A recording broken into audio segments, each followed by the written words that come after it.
A Midsummer Night's Dream, a classic English Shakespeare story. Hermia and Lysander were lovers, but Hermia's father wished her to marry another man, named Demetrius. Now, in Athens, where they lived, there was a wicked law, by which any girl who refused to marry according to her father's wishes might be put to death. Hermia's father was so angry with her for refusing to do as he wished, that he actually brought her before the Duke of Athens to ask that she might be killed, if she still refused to obey him.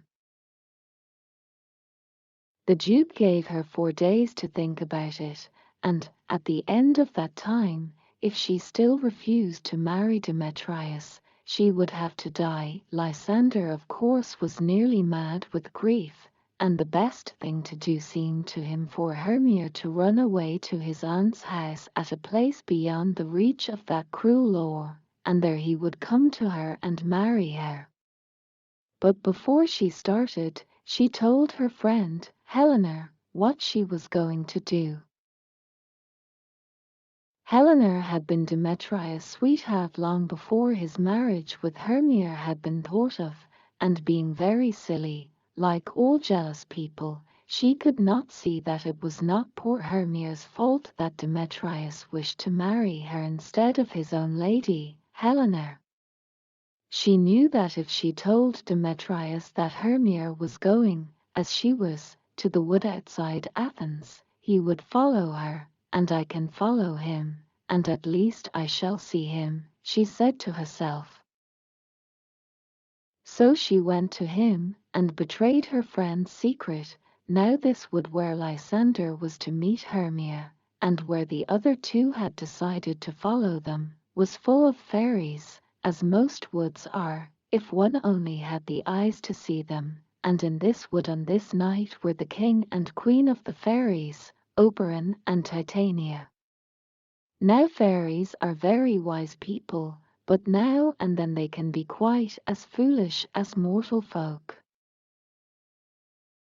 Oberon and Titania, who might have been as happy as the days were long, had thrown away all their joy in a foolish quarrel.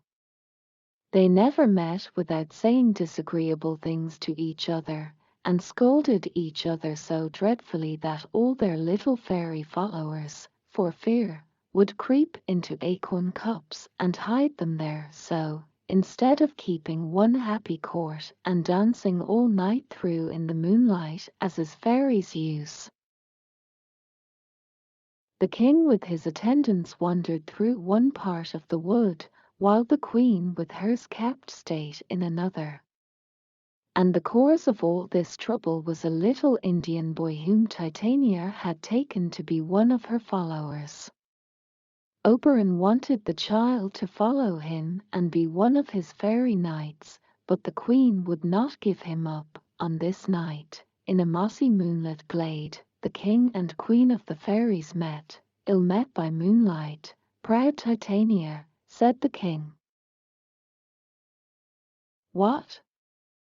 Jealous, Oberon, answered the queen. You spoil everything with your quarreling. Come, fairies, let us leave him. I am not friends with him now, it rests with you to make up the quarrel, said the king. Give me that little Indian boy, and I will again be your humble servant and suitor. Set your mind at rest, said the queen. Your whole fairy kingdom buys not that boy from me. Come, fairies, and she and her train rode off down the moonbeams. Well, go your ways, said Oberon. But I'll be even with you before you leave this wood. Then Oberon called his favorite fairy, Puck. Puck was the spirit of mischief. He used to slip into the dairies and take the cream away, and get into the churn so that the butter would not come, and turn the beer sour, and lead people out of their way on dark nights, and then laugh at them, and tumble people's stools from under them when they were going to sit down. and upset their hot ale over their chins when they were going to drink. "Now," said Oberon to this little sprite, "fetch me the flower called Love in Idleness. The juice of that little purple flower laid on the eyes of those who sleep will make them, when they wake, to love the first thing they see. I will put some of the juice of that flower on my Titania's eyes, and when she wakes she will love the first thing she sees, were it lion, bear, or wolf, or bull, or meddling monkey, or a busy ape." While Puck was gone, Demetrius passed through the glade followed by poor Helena, and still she told him how she loved him, and reminded him of all his promises, and still he told her that he did not and could not love her, and that his promises were nothing. Oberon was sorry for poor Helena, and when Puck returned with the flower, he bade him follow Demetrius and put some of the juice on his eyes, so that he might love Helena when he woke and looked on her, as much as she loved him.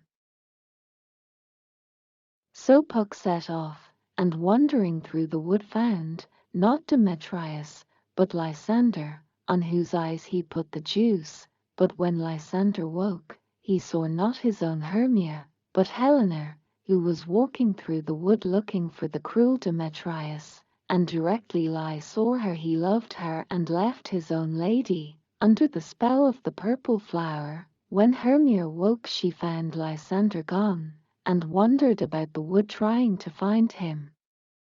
Puck went back and told Oberon what Ly had done.